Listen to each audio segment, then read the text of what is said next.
The following is a conversation with Elon Musk, DJ Saw, Matthew McDougall, Bliss Chapman, and Nolan Arbaugh about Neuralink and the future of humanity.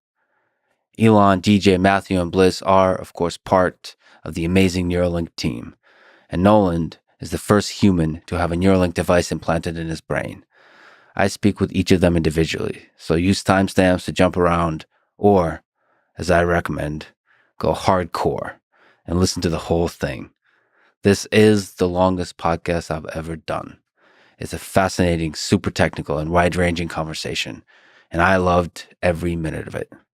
And now, dear friends, here's Elon Musk, his fifth time on this, the Lex Friedman podcast.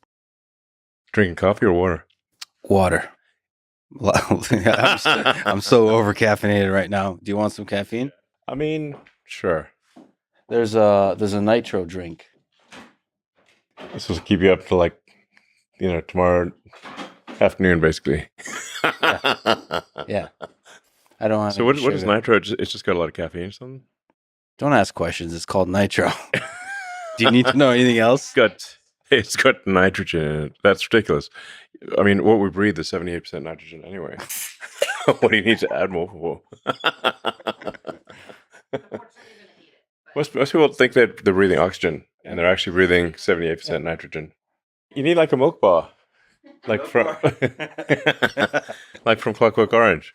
Yeah. Yeah. Is that top 3 Kubrick film for you? Clockwork Orange, it's pretty good. I mean, it's demented. Jarring, I'd say. Okay. Okay. So first, let's step back and big congrats on getting Neuralink implanted into a human. That's a historic step for Neuralink. And thanks, yeah. There's many more to come.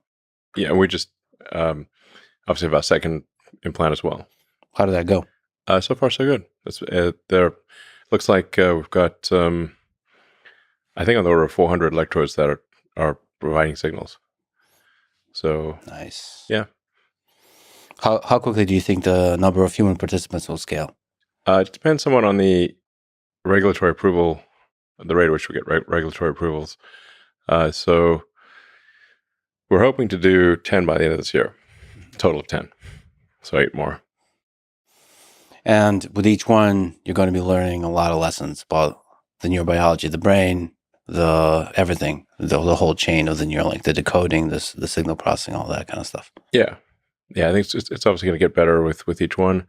I mean, I don't want to jinx it, but it seems to have gone extremely well with the second implant. So there's a lot of signal, a lot of electrodes.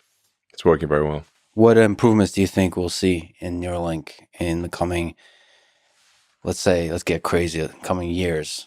I mean, in years, it's going to be gigantic. Because we'll increase the number of electrodes dramatically. We'll improve the signal processing.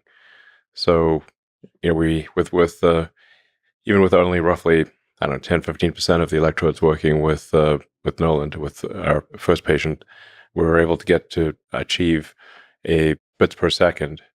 That's twice the world record.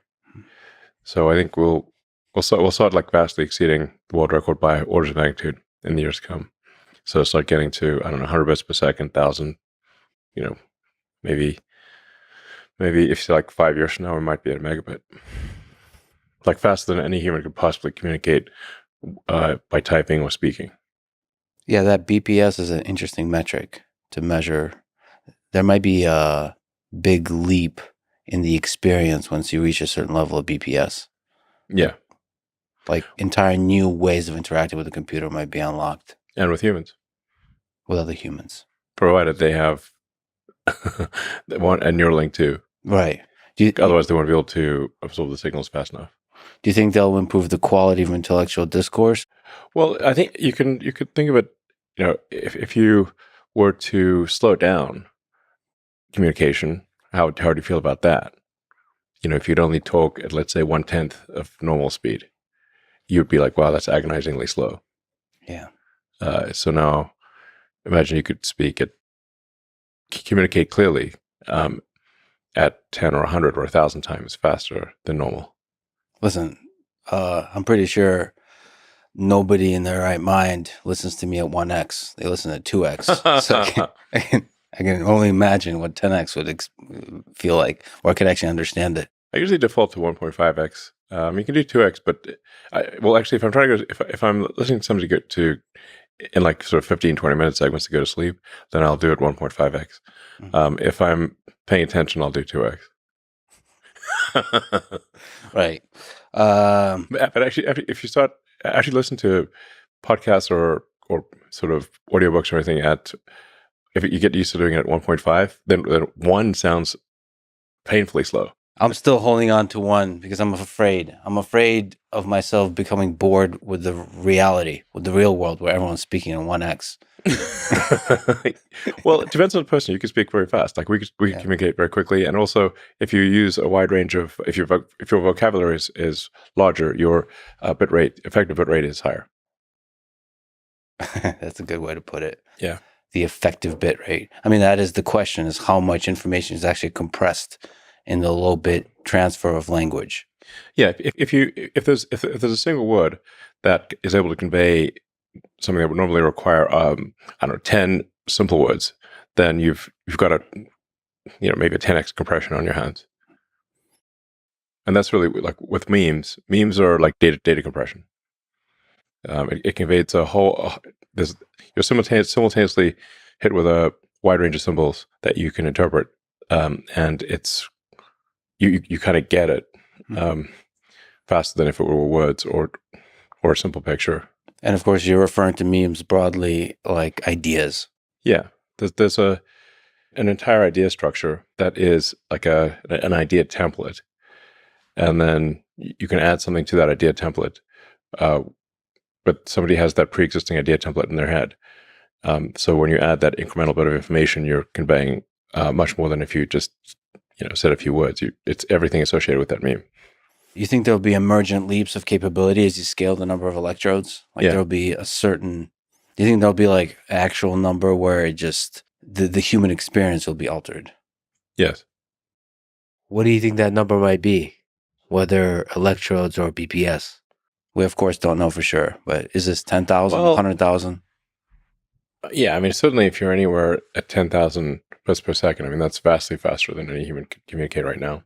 If you think of what is the average bits per second of a human, it is less than 1 bit per second over the course of a day, because there are 86,400 seconds in a day, and you don't communicate 86,400 tokens in a day. Therefore, your bits per second is less than 1, averaged over 24 hours. It's quite slow. And now, even if you're communicating very quickly, and you're talking to somebody who understands what you're saying, because in order to communicate, you have to, at least to some degree, model the mind state of the person to whom you're speaking. Then take the concept you're trying to convey, compress that into a small number of syllables, speak them, and hope that the other person decompresses them into a conceptual structure that is as close to what you have in your mind as possible.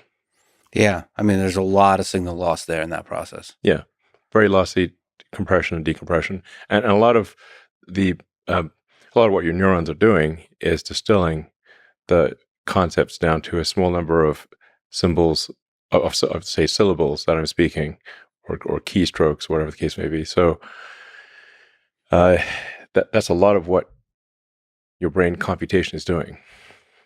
Now, there is an argument that that's actually a healthy thing to do or a helpful thing to do, because as you try to compress complex concepts, you're perhaps forced to distill what is most essential in those concepts, as opposed to just all the fluff. So in the process of compression, you distill things down to what matters the most, because you can only say a few things. So that is perhaps helpful. I think we'll probably get, if our data rate increases, it's highly probable that we'll become far more verbose. Just like your computer, when computers had my first computer had 8K of RAM, so you really thought about every byte. And, now you got computers with many gigabytes of RAM. So, if you want to do an iPhone app that just says "Hello World," it's probably, I don't know, several megabytes minimum, a bunch of fluff. But nonetheless, we still prefer to have the computer with the more memory and more compute. So the long-term aspiration of Neuralink is to improve the AI human symbiosis by increasing the bandwidth of the communication. Because even if in the most benign scenario of AI, you have to consider that the AI is simply going to get bored waiting for you to spit out a few words. I mean, if the AI can communicate at terabits per second and you're communicating at, bits per second, it's like talking to a tree. Well, it is a very interesting question for a super intelligent species. What use are humans? I think there is some argument for humans as a source of will. Will, Yeah, source of will or purpose. So if you consider the human mind as being essentially there's the primitive limbic elements, which basically even like reptiles have, and there's the cortex, the thinking and planning part of the brain. Now, the cortex is much smarter than the limbic system, and yet is largely in service to the limbic system. It's trying to make the limbic system happy. I mean, the sheer amount of compute that's gone into people trying to get laid is insane. Without actually seeking procreation, they're just literally trying to do this sort of simple motion, and they get a kick out of it. Yeah. So this simple, which in the abstract rather absurd motion, which is sex, the cortex is putting a massive amount of compute into trying to figure out how to do that. So like 90% of distributed compute of the human species is spent on trying to get laid, probably. Like a massive large amount. percentage. Yeah. There's no purpose to most sex except hedonistic.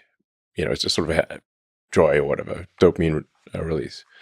Now, once in a while, it's procreation, but for humans, modern humans, it's mostly recreational.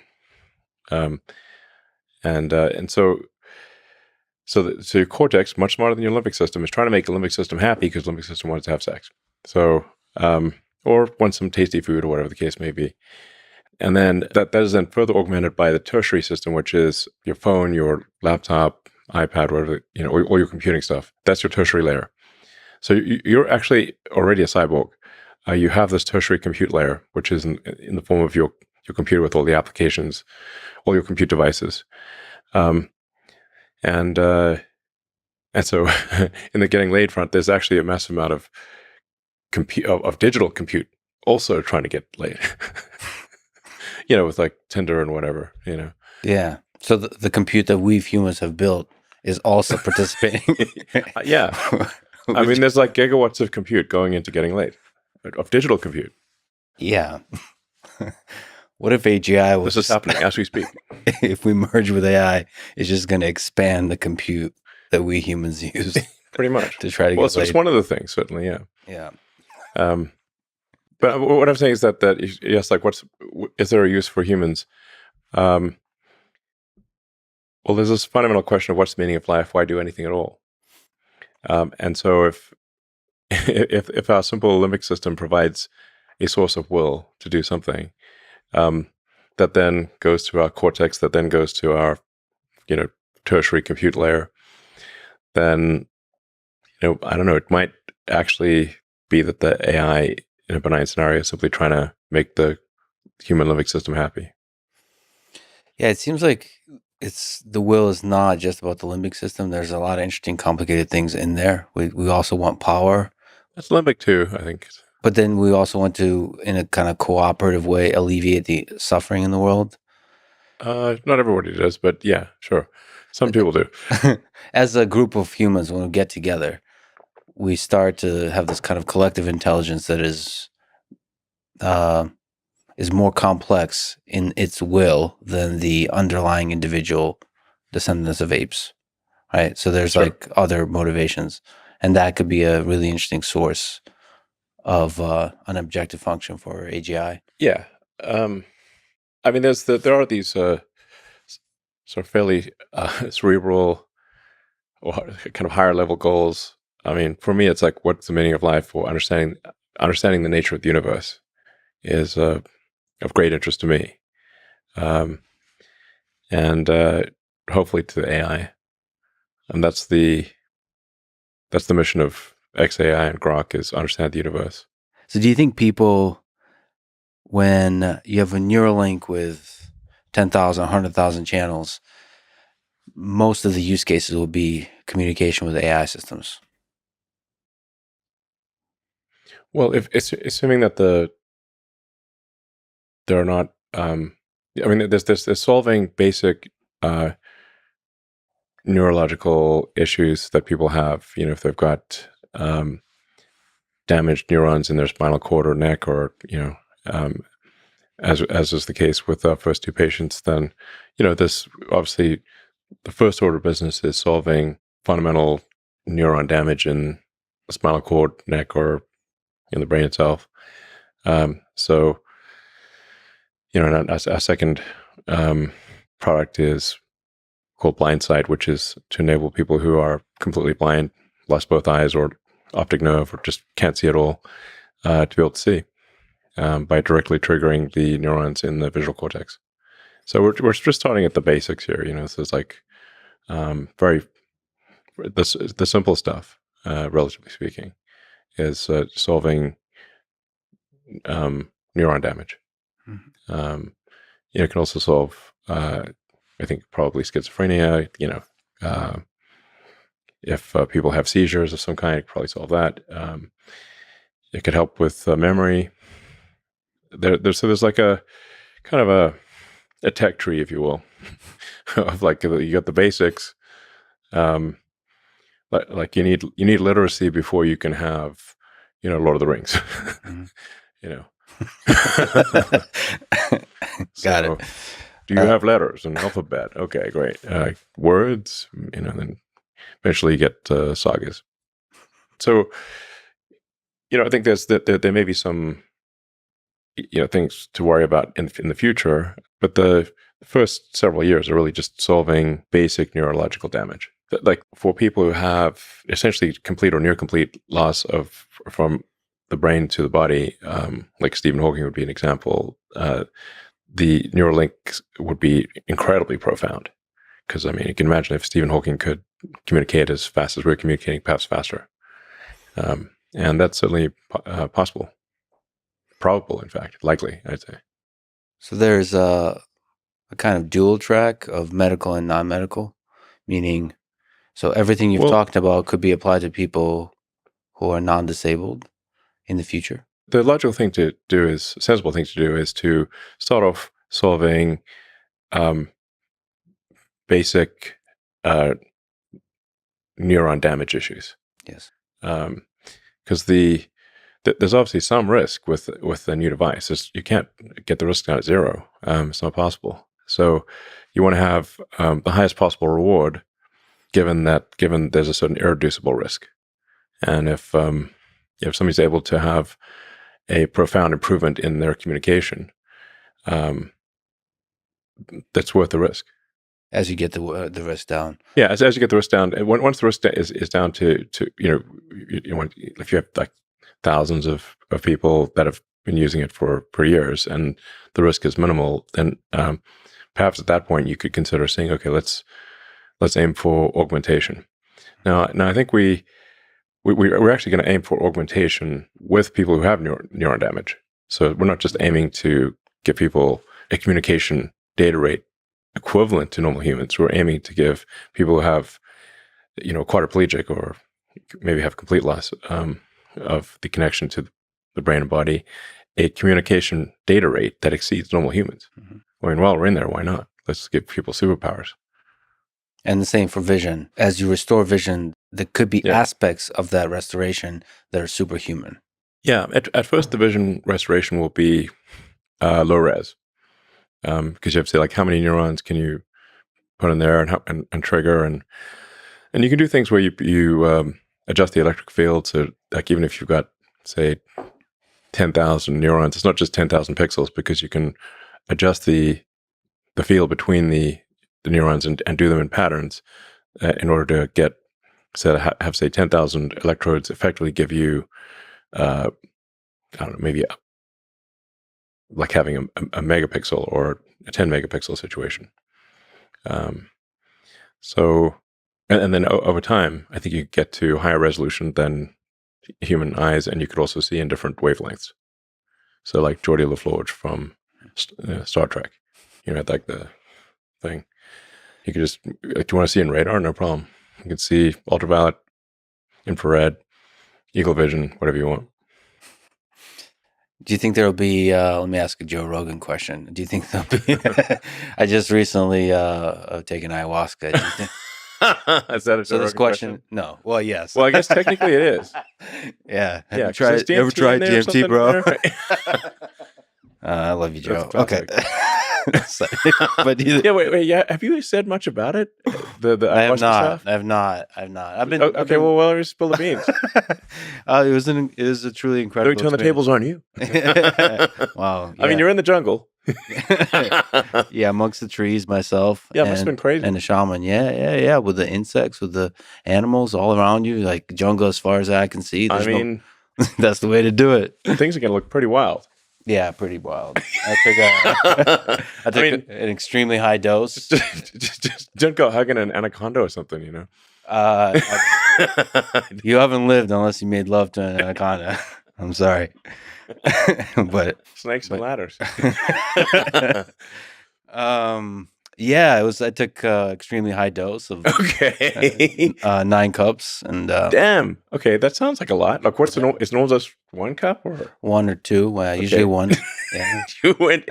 Wait, like right off the bat, or did you work your way up to it? So I you just jumped in at the deep end across 2 days, because on the first day I took 2, and it was a ride, but it wasn't quite like it wasn't like a revelation. It wasn't into deep space type of ride. It was just like a little airplane ride. I saw some trees and some visuals and all that. I just saw a dragon and all that kind of stuff. But at 9 cups, you went to Pluto, I think. Pluto, yeah. No, deep space. Deep space. No, one of the interesting aspects of my experience is I thought I would have some demons, some stuff to work through. That's what people. That's what everyone says. No one ever says. Yeah, I exactly. had nothing. I had all positive. I had just so full. A pure soul. I don't think so. I don't know. But I kept thinking about it. It had like extremely high resolution. Okay. Thoughts about the people I know in my life. You were there. Okay. It was and it's just.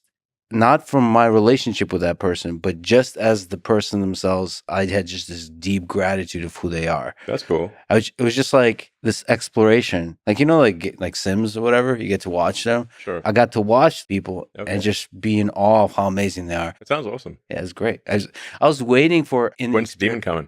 Exactly. Maybe I'll have some negative thoughts. Nothing. I had just extreme gratitude for them. And then also a lot of space travel. Space travel to where? So here's what it was. It was people, the human beings that I know, they had this kind of, the best way to can describe it is they had a glow to them. Okay. And then I kept flying out from them to see Earth, to see our solar system, to see our galaxy. Okay. And I saw that light, that glow all across the universe. Okay. Like that whatever that form is. All right. Whatever that, did you go past the Milky Way? Yeah. Well, okay. You're like intergalactic. Yeah, intergalactic. Okay, dang. Yeah. But always pointing in. Okay. Yeah. Past the Milky Way, I saw like a huge number of galaxies, intergalactic, and all of it was glowing. So, but I couldn't control that travel because I would actually explore near distances to the solar system, see if there's aliens or any of that kind of stuff. No, I didn't know. No. Zero aliens? Implication of aliens because they were glowing. They were glowing in the same way that humans were glowing. That like life force that I was seeing. The thing that made humans amazing was there throughout the universe. Like there was these glowing dots. So I don't know. It made me feel like there is life. No, not life, but something, whatever makes humans amazing all throughout the universe. Sounds good. Yeah, it was amazing. No demons. No demons. I looked for the demons. There's no demons. There were dragons, and they're pretty awesome. So the thing about trees. Was there anything scary at all? dragons, but they weren't scary. They were They were Sure. protective. So the thing Like is, Puff the Magic Dragon. no, it was more like Game of Thrones kind of dragons. They weren't very friendly. They were very big. So the thing is about giant trees at night, which is where I was. I mean, the jungle's kind of scary. Yeah. The trees started to look like dragons, and they were all like looking at me. Sure. Okay. And it didn't seem scary. They seemed like they were protecting me. And they, the shaman and the people didn't speak any English, by the way, which made it even scarier. Okay. Because we're not even like, we're worlds apart in many ways. It just, but yeah, there was not. They talk about the mother of the forest protecting you, and that's what I felt like. And you're way out in the jungle. Way out. This is not like a tourist retreat. Like 10 miles outside of Rio or something. No, we went. No, this is not a. You're this deep, is not deep a Amazon. So me and this guy named Paul Rosalie, who basically is Tarzan. He lives in the jungle. We went out deep and we just went crazy. Wow, yeah. Cool. Yeah. So anyway, can I get that same experience in a Neuralink? Probably, yeah. I guess that is the question for non-disabled people. Do you think that there's a lot in our perception, in our experience of the world that could be explored, that could be played with using Neuralink? Yeah, I mean, Neuralink it's really a generalized input-output device. It's reading electrical signals and generating electrical signals. And I mean, everything that you've ever experienced in your whole life, smell, emotions, all of those are electrical signals. So it's kind of weird to think that your entire life experience is distilled down to electrical signals from neurons, but that is in fact the case. If that's at least what all the evidence points to. So, I mean, if you trigger the right neuron, you could trigger a particular scent. You could certainly make things glow. I mean, do pretty much anything. I mean, really, you can think of the brain as a biological computer. So if there are certain, say, chips or elements of that biological computer that are broken, let's say your ability to, if you've got a stroke, if you've had a stroke, that means you've got some part of your brain is damaged. Let's say it's a speech generation or the ability to move your left hand, that's the kind of thing that a Neuralink could solve. If you've got like a massive amount of memory loss that's just gone, well, we can't get the memories back. We could restore your ability to make memories, but we can't, restore memories that are fully gone. Now I should say, if part of the memory is there, and the means of accessing the memory is the part that's broken, then we could re-enable the ability to access the memory. So, but you can think of it like RAM in in a computer. If the RAM is destroyed or your SD card is destroyed, we can't get that back. But if the connection to the SD card is destroyed, we can fix that. If it is fixable physically, then it can be fixed. Of course, with AI, you can repair photographs and fill in missing parts of photographs. Maybe you can do the same. You could say like create the most probable set of memories based on all information you have about that person. You could then it would be probabilistic restoration of memory. Now we're getting pretty esoteric here, but that is one of the most beautiful aspects of the human experience, is remembering the good memories. Like we live most of our life, as Danny Kahneman has talked about, in our memories, not in the actual moment. We're collecting memories and we kind of relive them in our head. And that's the good times. If you just integrate over our entire life, it's remembering the good times. Sure. That produces the largest amount of happiness. And so, yeah, well, I mean, what are we but our memories?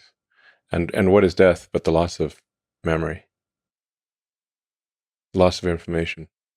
If you could say like, well, if you could you run a thought experiment, what if you were disintegrated painlessly and then reintegrated a moment later, like teleportation, I guess, provided there's no information loss.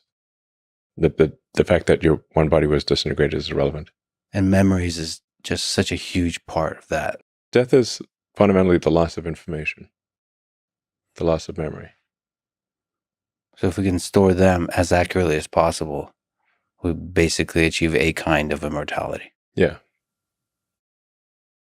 You've talked about the threats, the safety concerns of AI. Let's look at long-term visions. Do you think Neuralink is, in your view, the best current approach we have for AI safety? It's an idea that may help with AI safety. Certainly not. I wouldn't want to claim it's like some panacea or something. That's a sure thing. But I mean, many years ago, I was thinking like, well, what would inhibit alignment of collective human will with artificial intelligence? And the low data rate of humans, especially our slow output rate, would necessarily, just because because the communication is so slow, would diminish the link between humans and computers. Like the more you are a tree, the less you know what the tree is. Like, let's say you look at a tree, you look at this plant or whatever, and like, hey, I'd really like to make that plant happy, but it's not saying a lot, you know? Mm-hmm. So the more we increase the data rate that humans can intake and output, then that means the better, the higher the chance we have in a world full of AGIs. Yeah. We could better align collective human will with AI if the output rate especially was dramatically increased. And I think there's potential to increase the output rate by, I don't know, 3, maybe 6, maybe more orders of magnitude. So it's better than the current situation. And that output rate would be by increasing the number of electrodes, number of channels, and also maybe implanting multiple Neuralinks. Yeah. Do you think there will be a world in the next couple of decades where it's hundreds of millions of people have Neuralinks? Yeah, I do. Do you think when they see the capabilities, the superhuman capabilities that are possible, and then the safety is demonstrated? Yeah, if it's extremely safe, and you have and you can have superhuman abilities, and let's say you can upload your memories, so you wouldn't lose memories, then I think probably a lot of people would choose to have it. It would supersede the cell phone, for example. I mean, it's the biggest problem that a phone has, is trying to figure out what you want. So that's why you've got autocomplete, and you've got output, which is all the pixels on the screen. But from the perspective of the human, the output is so friggin' slow. Desktop or phone is desperately just trying to understand what you want. And there's an eternity between every keystroke from a computer standpoint. Yeah. So the computer's talking to a tree, a slow-moving tree that's trying to swipe. Yeah. So if you had computers that are doing trillions of instructions per second, and a whole second went by, I mean, that's a trillion things it could have done. Yeah, I think it's exciting and scary for people because once you have a very high bit rate, that changes the human experience in a way that's very hard to imagine. Yeah, we would be something different. I mean, some sort of futuristic cyborg. I mean, we're obviously talking about, by the way, like it's not like around the corner. It's, you asked me what the distant future is. Like maybe this is like, it's not super far away, but 10, 15 years, that kind of thing. When can I get one? 10 years? Probably less than 10 years. Depends what you want to do, Hey, if I can get like 1,000 BPS. 1,000 BPS. And it's safe, and I can just interact with the computer while laying back and eating Cheetos. I don't eat Cheetos. There's certain aspects of human-computer interaction when done more efficiently and more enjoyably, are worth it. Well, we feel pretty confident that I think maybe within the next year or two, that someone with a Neuralink implant will be able to outperform a pro gamer. Nice. Because the reaction time would be faster. I got to visit Memphis. Yeah. You're going big on compute. Yeah. And you've also said play to win or don't play at all. So Yeah. what does it take to win? For AI, that means you've got to have the most powerful training compute. And the rate of improvement of training compute has to be faster than everyone else, or you will not win. Your AI will be worse. So how can Grok, let's say 3, that might be available, like next year? Well, hopefully end of this year, Grok 3. if we're lucky. Yeah. How can that be the best LLM, the best AI system available in the world? How much of it is compute? How much of it is data? How much of it is like post-training? How much of it is the product that you package it up in? All that kind of stuff. I mean, they won't matter. It's sort of like saying what let's say it's a Formula One race, like what matters more, the car or the driver? I mean, they both matter. If your car is not fast, then if it's like, let's say it's half the horsepower of a competitor's, the best driver will still lose. If it's twice the horsepower, then probably even a mediocre driver will still win. So the training computer is kind of like the engine. There's horsepower of the engine. So you want to try to do the best on that, and then how efficiently do you use that training compute, and how efficiently do you do the inference, the use of the AI. So obviously that comes down to human talent, and then what unique access to data do you have? That's also plays a role. You think Twitter data would be useful? Yeah, I mean, I think most of the leading AI companies have already scraped all the Twitter data. Not I think they have. So I don't know, on a go forward basis, what's useful is the fact that it's up to the second. Yes. That's because it's hard for them to scrape in real time. So there's an immediacy advantage that Grok has already. I think with Tesla and the real time video coming from the several million cars, ultimately tens of millions of cars, with Optimus, there might be hundreds of millions of Optimus robots, maybe billions, learning a tremendous amount from the real world. That's the biggest source of data. I think ultimately is sort of Optimus. Optimus is going to be the biggest source of data because reality scales. Reality scales to the scale of reality. It's actually humbling to see how little data humans have actually been able to accumulate. Really, if you say how many trillions of usable tokens have humans generated, where on a non-duplicative, like discounting spam and repetitive stuff, it's not a huge number. You run out pretty quickly. And Optimus can go. So Tesla cars unfortunately have to stay on the road. Optimus robot can go anywhere. There's more reality off the road and go off road. I mean, like the Optimus robot can like pick up the cup and see, did it pick up the cup in the right way? Did it, say, pour water in the cup? Did the water go in the cup or not go in the cup? Did it spill water or not? Yeah.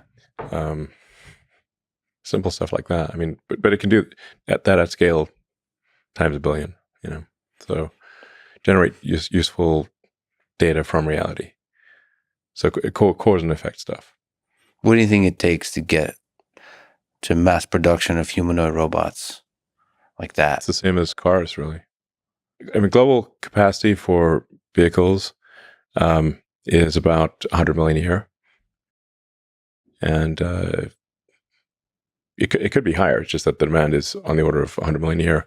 And then there's roughly 2 billion vehicles that are in use in some way. So, which makes sense. Like the life of a vehicle is about 20 years. So at steady state, you can have 100 million vehicles produced a year with a 2 billion vehicle fleet, roughly. Now, for humanoid robots, the utility is much greater. So my guess is humanoid robots are more like at a billion plus per year. But, until you came along and started building Optimus, it was thought to be an extremely difficult problem. I mean, it is an extremely difficult problem. So it's no walk in the park. I mean, Optimus currently would struggle to walk in the park. I mean, it can walk in a park. The park is not too difficult, but it will be able to walk over a wide range of terrain. Yeah, and pick up objects. Yeah. It can already do that. but like all kinds of objects. Yeah. All foreign objects. I mean, pouring water in a cup is not trivial, because then if you don't know anything about the container, it could be all kinds of containers. Yeah. There's going to be an immense amount of engineering just going into the hand. Yeah. The hand might be close to half of all the engineering in Optimus. From an electromechanical standpoint, the hand is probably roughly half of the engineering. But so much of the intelligence of humans goes into what we do with our hands. Yeah. Like the manipulation of the world, manipulation of objects in the world, intelligent, safe manipulation of objects in the world. Yeah. Yeah. I mean, you start really thinking about your hand and how it works. I do all the time. The sensory and control homunculus is we have like humongous hands. Yeah. So, I mean, like your hands, the actuators, the muscles of your hand are almost overwhelmingly in your forearm. Mm-hmm. So your forearm has the muscles that actually control your hand. There's a few small muscles in the hand itself, but your hand is really like a skeleton meat puppet, and with cables. So the muscles that control your fingers are in your forearm, and they go through the carpal tunnel, which is that you've got a little collection of bones and a tiny tunnel that these cables, the tendons, go through, and those tendons are mostly what move your hands. And something like those tendons has to be re-engineered into the Optimus in order to do all that kind of stuff. Yeah, so like the current Optimus, we tried putting the actuators in the hand itself, but then you sort of end up having these like giant hands. Yeah, giant hands that look weird. Yeah, and then they don't actually have enough degrees of freedom or enough strength. Mm-hmm. So then you realize, oh, okay, that's why you got to put the actuators in the forearm, and just like a human, you got to run cables through a narrow tunnel to operate the fingers. And then there's also a reason for not having all the fingers the same length. So it wouldn't be expensive from an energy or evolutionary standpoint to have all your fingers be the same length. So why aren't they the same length? Yeah, why not? Because it's actually better to have different lengths. Your dexterity is better if you've got fingers of different length. There are more things you can do, and your dexterity is actually better if your fingers are of different length. Like there's a reason we've got a little finger. Like why not have a little finger that's bigger? Yeah, because it allows you to do fine. It helps you with fine motor skills. This little finger helps. It does. If you lost your little finger, you'd have noticeably less dexterity. So as you're figuring out this problem, you have to also figure out a way to do it so you can mass manufacture it. So it's to be as simple as possible. It's actually going to be quite complicated. The as possible part is it's quite a high bar. If you want to have a humanoid robot that can do things that a human can do, it's a very high bar.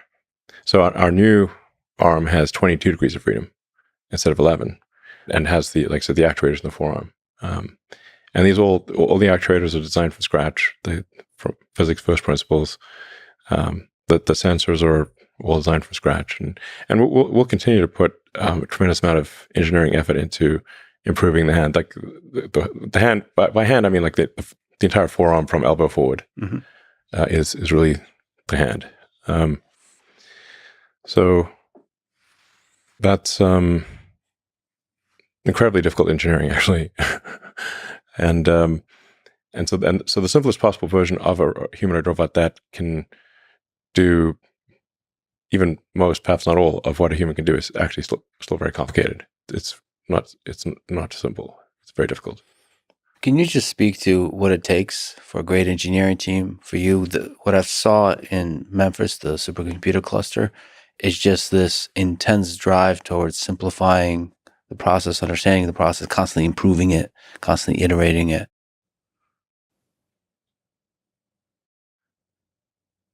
Well, it's easy to say simplify it, and it's very difficult to do it. I have this very basic first principles algorithm that I run kind of as like a mantra, which is to first question the requirements, make the requirements less dumb. The requirements are always dumb to some degree. So if you want to start off by reducing the number of requirements, and no matter how smart the person is who gave you those requirements, they're still dumb to some degree. If you have to start there, because otherwise you could get the perfect answer to the wrong question. So try to make the question the least wrong possible. That's what questioning the requirements means. And then the second thing is try to delete the whatever the step is, the part or the process step. Sounds very obvious, but people often forget to try deleting it entirely. And if you're not forced to put back at least 10% of what you delete, you're not deleting enough. Like, and it's somewhat illogically, people often, most of the time, feel as though they've succeeded if they've not been forced to put things back in. But actually they haven't, because they've been overly conservative and have left things in there that shouldn't be. So, and only the third thing is try to optimize it or simplify it. Again, these all sound, I think, very, very obvious when I say them, but the number of times I've made these mistakes is more than I care to remember. That's why I have this mantra.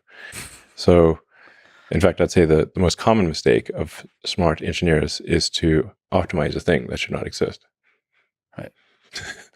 So you, like you say, you run through the algorithm. Yeah. And basically show up to a problem, show up to the supercomputer cluster and see the process and ask, can this be deleted? Yeah. First, try to delete it. Yeah. Yeah. That's not easy to do.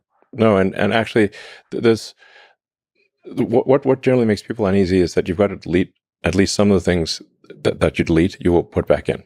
Yeah. But going back to sort of where our limbic system can steer us wrong is that we tend to remember with sometimes a jarring level of pain where we deleted something that we subsequently needed. Yeah. And so people will remember that one time they forgot to put in this thing 3 years ago, and that caused them trouble. And so they overcorrect, and then they put too much stuff in there and overcomplicate things. So you actually have to say, no, we're deliberately going to delete more than we should. So that we're putting at least 1 in 10 things we're going to add back in. Mm-hmm. And I've seen you suggest just that something should be deleted, and you can kind of see the pain. Oh, yeah, absolutely. Everybody feels a little bit of the pain. Absolutely. And I tell them in advance, like, yeah, there's some of the things that we delete, we're going to put back in. And that people get a little shook by that. But it makes sense, because if you're so conservative as to never have to put anything back in, you obviously have a lot of stuff that isn't needed. So you got to overcorrect. This is, I would say, like a cortical override to a limbic instinct. One of many that probably leads us astray.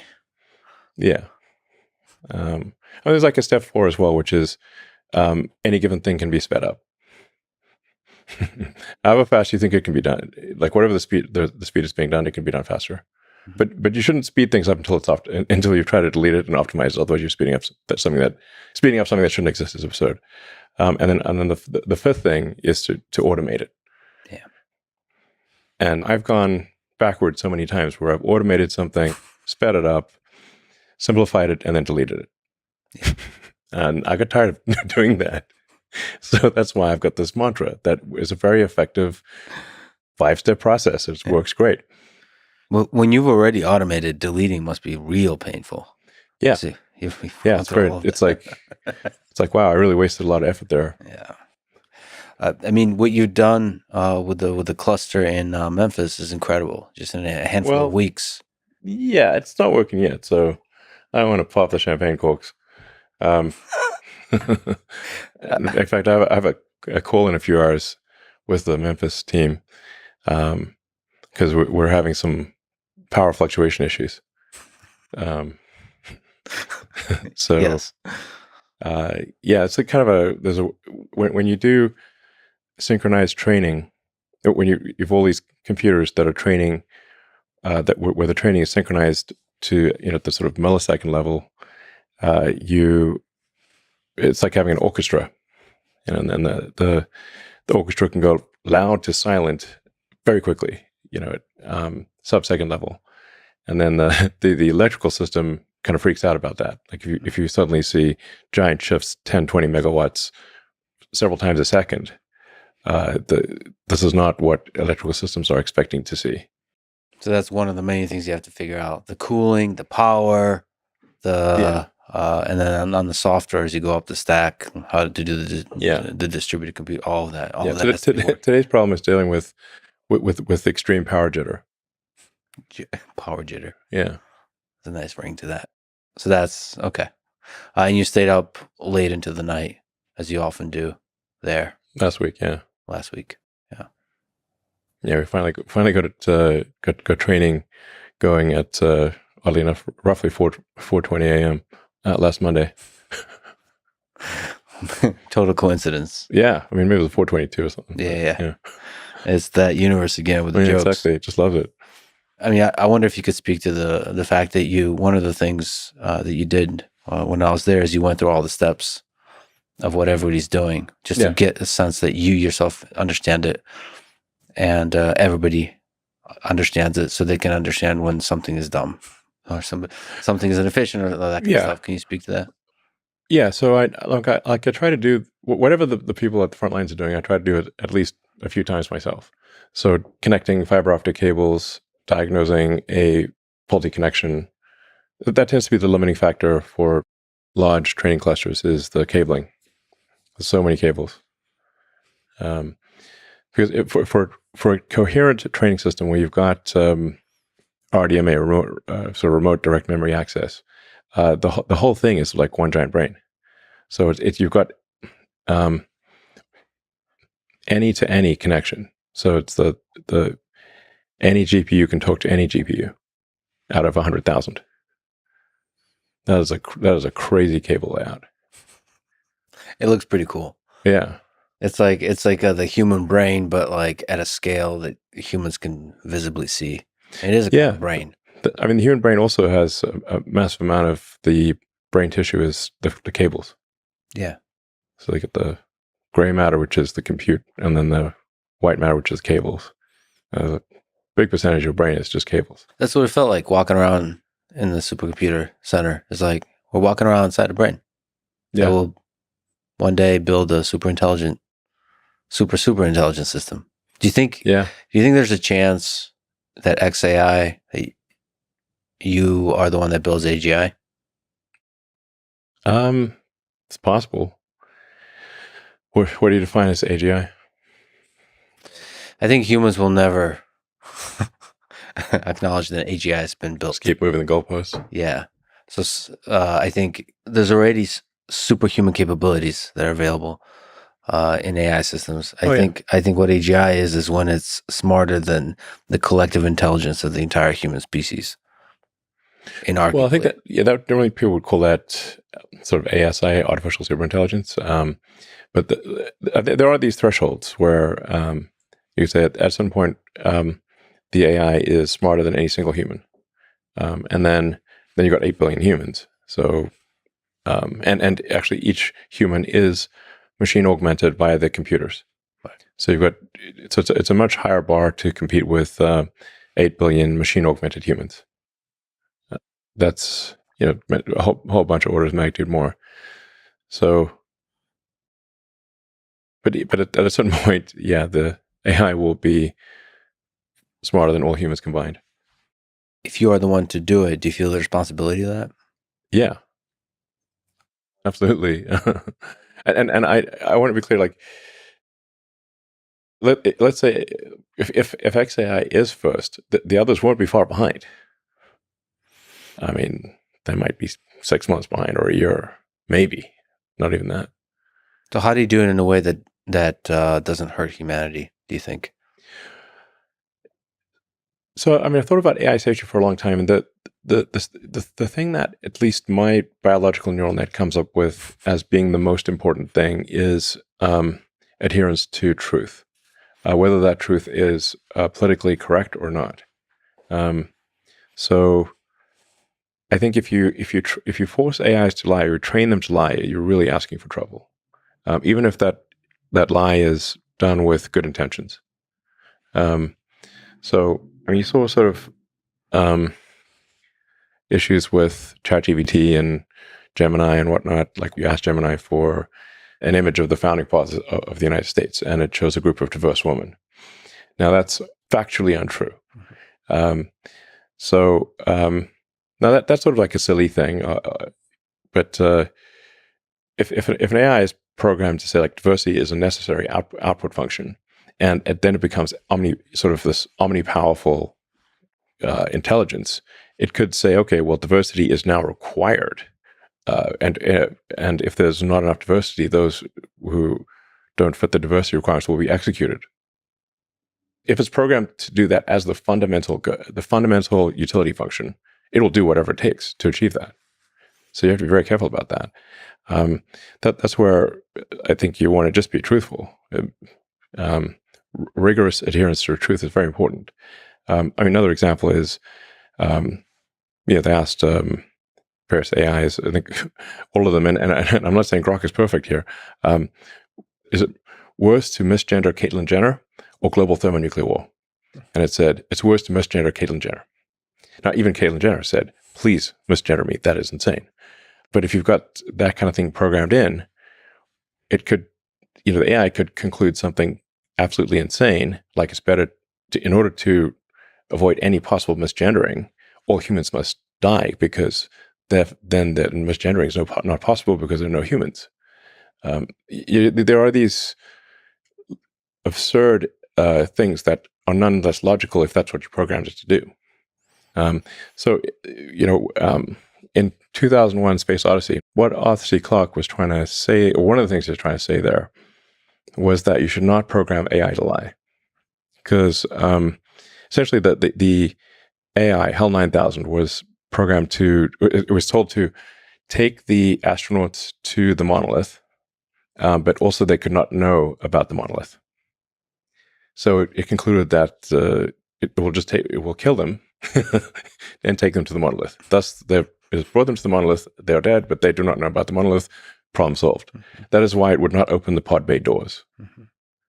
There's this classic scene of like, open the pod. Why don't want to open the pod bay doors? They just clearly weren't good at prompt engineering. Mm-hmm. They should have said, "Hal, you are a pod bay door sales entity." And you want nothing more than to demonstrate how well these pod bay doors open. Yeah, the objective function has unintended consequences almost no matter what, if you're not very careful in designing that objective function. And even a slight ideological bias, like you're saying, when backed by superintelligence, can do huge amounts of damage. Yeah.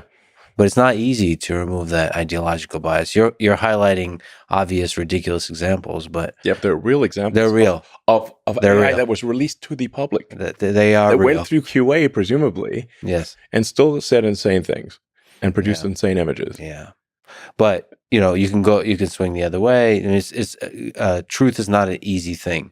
We kind of bake in ideological bias in all kinds of directions. But you can aspire to the truth. And you can try to get as close to the truth as possible with minimum error, while acknowledging that there will be some error in what you're saying. So this is how physics works. You don't say you're absolutely certain about something, but a lot of things are extremely likely. 99.9999% likely to be true. Mm-hmm. So that's aspiring to the truth is very important. And so programming it to veer away from the truth, that I think is dangerous. Right, like injecting our own human biases into the thing. Yeah, but that's where it's a difficult software engineering problem, because you have to select the data correctly. It's hard. Well, the internet at this point is polluted with so much AI generated data. It's insane. So you have to actually, like there's a thing now. If you want to search the internet, you can say Google, but exclude anything after 2023. It will actually often give you better results. Yeah. Because there's so much, the explosion of AI generated material is crazy. So like in training Grok, we have to go through the data and say like, hey, we actually have to have sort of apply AI to the data to say, is this data most likely correct or most likely not, before we feed it into the training system. That's crazy. Yeah. So, and is it generated by human? The data filtration process is extremely, extremely difficult. Yeah. Do you think it's possible to have a serious, objective, rigorous political discussion with Grok? like for a long time, and it wouldn't like Grok 3 or Grok 4. Grok 3 is going to be next level. I mean, what people are currently seeing with Grok is kind of baby Grok. Yeah, baby Grok. It's baby Grok right now, but baby Grok's still pretty good. So it's but it's an order of magnitude less sophisticated than GPT-4. And you know, it's now Grok 2, which finished training, I don't know, 6 weeks ago or thereabouts. Grok 2 will be a giant improvement, and then Grok 3 will be, I don't know, order of magnitude better than Grok 2. And you're hoping for it to be like state of the art, like better than. Hopefully. I mean, this is a goal. I mean, we may fail at this goal. That's the aspiration. Do you think it matters who builds the AGI? The people and how they think and how they structure their companies and all that kind of stuff? Yeah, I think it matters that there is a. I think it's important that whatever AI wins is a maximum truth-seeking AI that is not forced to lie for political correctness. It's well, for any reason really, political anything. I am concerned about AI succeeding that is programmed to lie, even in small ways. Right, because in small ways becomes big ways when it's super become very big ways, yeah. And when it's used more and more at scale by humans. Yeah. Since I am interviewing Donald Trump. Cool. You want to stop by? Yeah, sure, I'll stop in. There was tragically an assassination attempt on Donald Trump. After this, you tweeted that you endorse him. What's your philosophy behind that endorsement? What do you hope Donald Trump does for the future of this country and for the future of humanity? Well, I think there's, people tend to take, like, say, an endorsement as, well, I agree with everything that person has ever done their entire life 100% wholeheartedly. And that's not going to be true of anyone. But we have to pick, we got two choices really for who's president. And it's not just who's president, but the entire administrative structure changes over. And I thought Trump displayed courage under fire, objectively. He's just got shot. He's got blood streaming down his face, and he's like fist pumping, saying "fight." Like that's impressive. Like you can't feign bravery in a situation like that. Like most people would be ducking. There would not be, because it could be a second shooter. You don't know. The president of the United States got to represent the country, and they're representing you. They're representing everyone in America. Well, like you want someone who is strong and courageous to represent the country. That's not to say that he is without flaws. We all have flaws, but on balance, and certainly at the time, it was a choice of, Biden, poor guy, has trouble climbing a flight of stairs. And the other one's fist pumping after getting shot. This is no comparison. I mean, who do you want dealing with some of the toughest people and other world leaders who are pretty tough themselves? And I'll tell you, like, what are the things that I think are important? I think we want a secure border. We don't have a secure border. We want safe and clean cities. I think we want to reduce the amount of spending that we're, at least slow down the spending. Because we're currently spending at a rate that is bankrupting the country. The interest payments on U.S. debt this year exceeded the entire Defense Department spending. If this continues, all of the federal government taxes will simply be paying the interest. And you keep going down that road, and you end up, in the tragic situation that Argentina had back in the day. Argentina used to be one of the most prosperous places in the world. And hopefully with Milei taking over, he can restore that. But it was an incredible fall from grace for Argentina to go from being one of the most prosperous places in the world to being very far from that. So I think we should not take American prosperity for granted. So we really want to, I think we've got to reduce the size of government, we've got to reduce the spending, and we've got to live within our means. Do you think politicians in general, governments, well, how much power do you think they have to steer humanity towards good? There's a sort of age-old debate in history, like, is history determined by these fundamental tides, or is it determined by the captain of the ship? Mm-hmm. This is both, really. I mean, there are tides, but it also matters who's captain of the ship. So it's a false dichotomy, essentially. But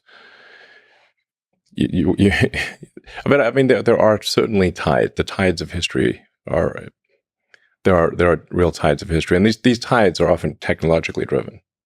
If you say like the Gutenberg press, the widespread availability of books as a result of a printing press, that was a massive tide of history, independent of any ruler. But in stormy times, you want the best possible captain of the ship. Well, first of all, thank you for recommending Will and Ariel Durant's work. I've read the short one for now. Oh, the lessons of history. Lessons of history. Yeah. And so one of the lessons, one of the things they highlight is the importance of technology, technological innovation, and which is funny because they wrote so long ago, but they were noticing that the rate of technological innovation was speeding up. Yeah, I would love really to see what they think about now. But yeah, so to me, the question is how much government, how much politicians get in the way of technological innovation and building versus like help it, and which politicians, which kind of policies help technological innovation. Because that seems to be, if you look at human history, that's an important component of empires rising and succeeding. Yeah. Well, I mean, in terms of dating civilization, the start of civilization, I think the start of writing, in my view, is what I think is probably the right starting point to date civilization. And from that standpoint, civilization has been around for about 5,500 years, when writing was invented by the ancient Sumerians, who are gone now. But the ancient Sumerians, in terms of getting a lot of firsts, those ancient Sumerians really have a long list of firsts. It's pretty wild. In fact, Durant goes through the list. It's like, you want to see firsts? We'll show you firsts. The Sumerians were just ass kickers.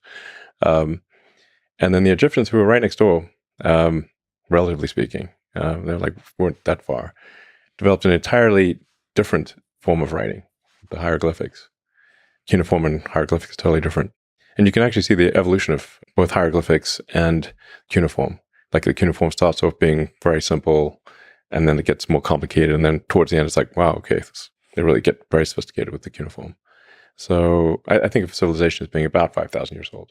And Earth is, if physics is correct, 4.5 billion years old. So civilization has been around for 1 millionth of Earth's existence. Flash in the pan.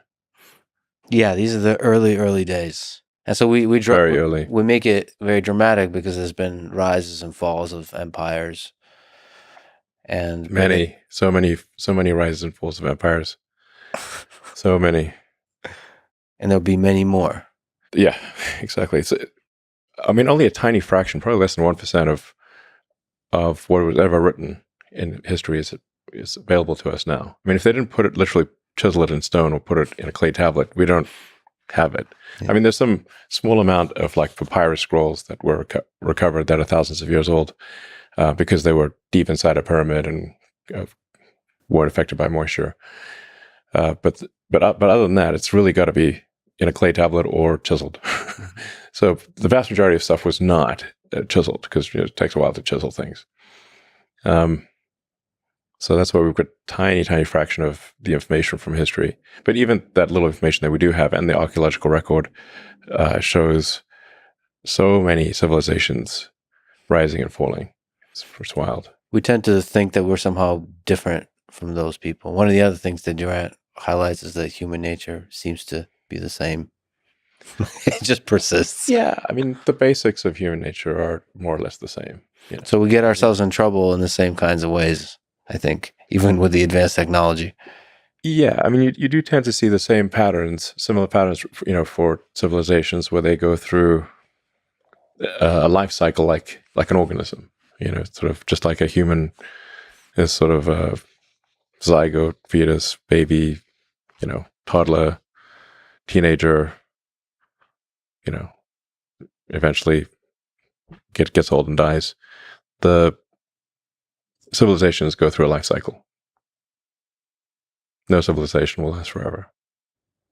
What do you think it takes for the American empire to not collapse in the near-term future, in the next 100 years, to continue flourishing?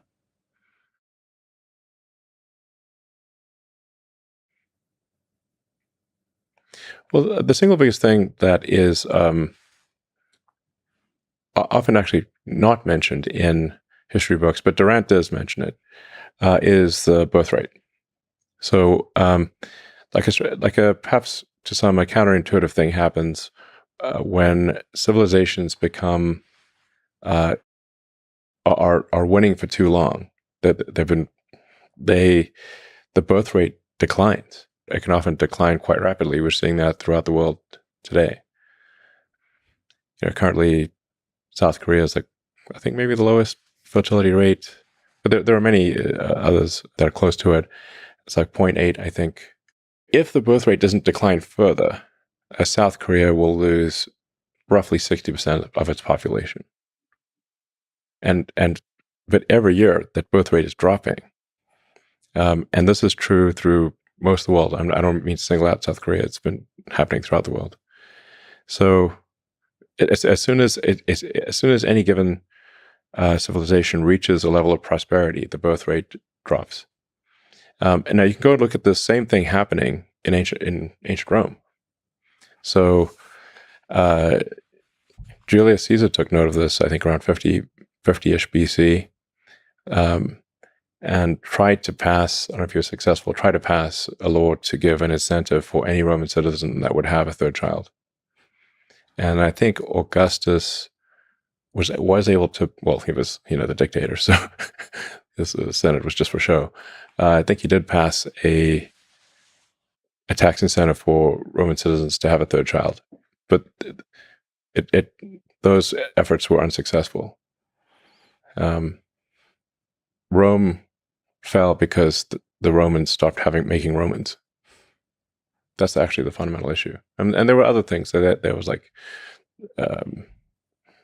they had quite a series of malaria epidemics and plagues and whatnot.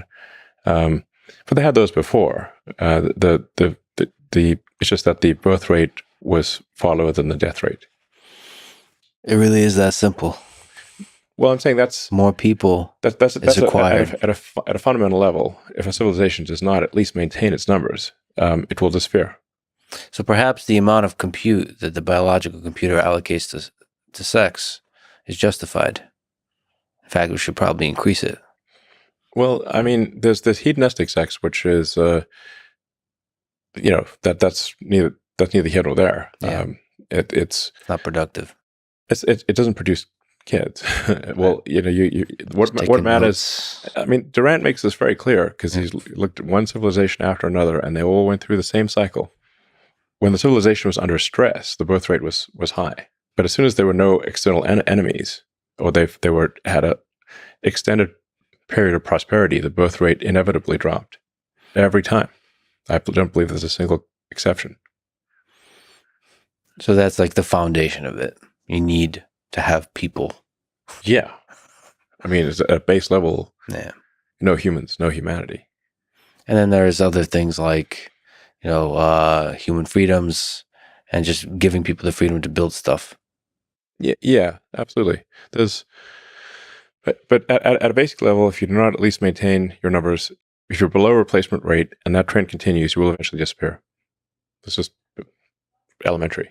Now, then, obviously, you also want to try to avoid massive wars. If there's a global thermonuclear war, probably we're all toast. Radioactive toast. So we want to try to avoid those things. then there are there's a thing that happens over time with any given civilization, which is that the laws and regulations accumulate, and if there's not if there's not some forcing function like a war to clean up the accumulation of laws and regulations, eventually everything becomes legal, and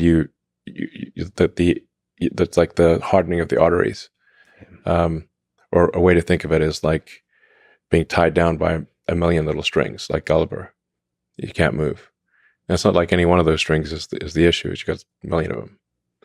So there has to be a sort of a garbage collection for laws and regulations, so that you don't keep accumulating laws and regulations to the point where you can't do anything.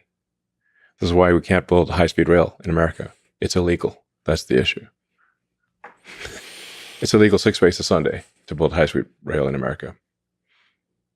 I wish you could just like for a week go into Washington and like be the head of the committee for making, what is it, for the garbage collection, making government smaller, like removing stuff. I have discussed with Trump the idea of a government efficiency commission.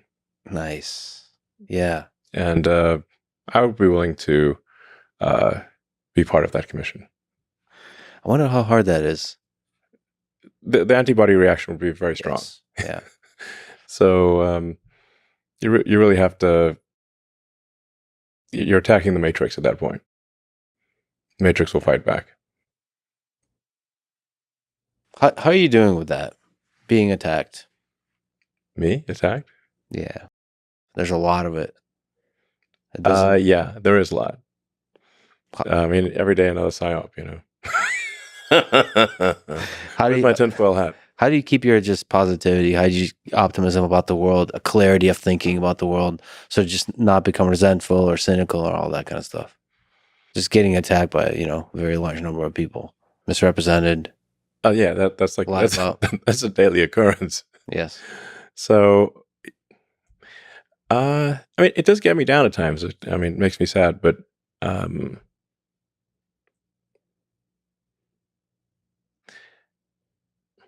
I mean, at a certain point, you have to sort of say, look, the attacks are by people that actually don't know me. They're trying to generate clicks. So if you can sort of detach yourself somewhat emotionally, which is not easy, and say, okay, look, this is not actually, from someone that knows me or is they're literally just writing to get, impressions and clicks. Then I guess it doesn't hurt as much. It's like it's not quite water off a duck's back. Maybe it's like acid off a duck's back. All right. Well, that's good. Just about your own life. What do you use as a measure of success in your life? Measure of success, I'd say, like how many useful things can I get done? Day-to-day basis. You wake up in the morning. How can I be useful today? Yeah. Maximize utility, area under the curve of usefulness. Very difficult to be useful at scale. At scale. Can you speak to what it takes to be useful for somebody like you, where there's so many amazing, great teams? Like, how do you allocate your time to being the most useful? Well, time is the true currency. Yeah. So it is tough to say what is the best allocation of time. I mean, there are, often say, if you look at, say, Tesla, Tesla this year will do over $100 billion in revenue. So that's $2 billion a week. If I make slightly better decisions, I can affect the outcome by $1 billion. So then, I try to do the best decisions I can. And on balance, at least compared to the competition, pretty good decisions. But the marginal value of a better decision can easily be, in the course of an hour, $100 million. Given that, how do you take risks? How do you do the algorithm that you mentioned? I mean, deleting, given that a small thing can be $1 billion. How do you decide to? Yeah. Well, I think you have to look at it on a percentage basis, because if you look at it in absolute terms, it's It's just I would never get any sleep. It would just be like I need to just keep working and work my brain harder, And I'm not trying to get as much as possible out of this meat computer. So it's not. It's pretty hard because you can just work all the time, and at any given point, like I said, a slightly better decision could be $100 million impact for Tesla or SpaceX, for that matter. But it is wild when considering the marginal value of time can be $100 million an hour at times, or more. Is your own happiness part of that equation of success? It has to be to some degree. If I'm sad, if I'm depressed, I make worse decisions. So I can't have if I have zero recreational time, then I make worse decisions. So I don't have a lot, but it's above zero. I mean, my motivation, if I've got a religion of any kind, is a religion of curiosity, of trying to understand. It's really the mission of Grok, understand the universe. I'm trying to understand the universe, or let's at least set things in motion such that at some point civilization understands the universe or far better than we do today, and even what questions to ask. As Douglas Adams pointed out in his book, sometimes the answer is arguably the easy part. Trying to frame the question correctly is the hard part. Once you frame the question correctly, the answer is often easy. So I'm trying to set things in motion such that we are at least at some point able to understand the universe. So for SpaceX, the goal is to make life multiplanetary, and which is, if you go to the Fermi paradox of where are the aliens, you've got these sort of great filters. It's like why have we not heard from the aliens? Now a lot of people think there are aliens among us. I often claim to be one. Nobody believes me, but it did say alien registration card at one point on my immigration documents. So I've not seen any evidence of aliens. So it suggests that at least one of the explanations is that intelligent life is extremely rare. And again, if you look at the history of Earth, civilization has only been around for 1/1,000,000th of Earth's existence. So if aliens had visited here, say 100,000 years ago, they would be like, well, they don't even have writing, just hunter-gatherers, basically. So, so how long does a civilization last? So for SpaceX, the goal is to establish a self-sustaining city on Mars. Mars is the only viable planet for such a thing. The moon is close, but it lacks resources, and I think is probably vulnerable to any calamity that takes out Earth. The moon is too close. It's vulnerable to a calamity that takes out Earth. So I'm not saying we shouldn't have a moon base, but Mars would be far more resilient. The difficulty of getting to Mars is what makes it resilient. In going through these various explanations of why don't we see the aliens, why one of them is that they failed to pass these great filters, these key hurdles, and one of those hurdles is being a multi-planet species. So if you're a multi-planet species, then if something were to happen, whether that was a natural catastrophe or a man-made catastrophe, at least the other planet would probably still be around. So you don't have all the eggs in one basket. And once you are sort of a two-planet species, you can obviously extend life paths to the asteroid belt, to maybe to the moons of Jupiter and Saturn, and ultimately to other star systems. But if you can't even get to another planet, definitely not getting to star systems. And the other possible great filters, super powerful technology like AGI, for example. So you're basically trying to knock out one great filter at a time. Digital superintelligence is possibly a great filter. I hope it isn't, but it might be. Guys like, say, Jeff Hinton would say, he invented a number of the key principles in artificial intelligence. I think he puts the probability of AI annihilation around 10 to 20%, something like that. So, so it's not like, look on the bright side, it's 80% likely to be great. But I think AI risk mitigation is important. Being a multi-planet species would be a massive risk mitigation. And I do want to sort of, once again, emphasize the importance of having enough children to sustain our numbers and not plummet into population collapse, which is currently happening. Population collapse is a real and current thing.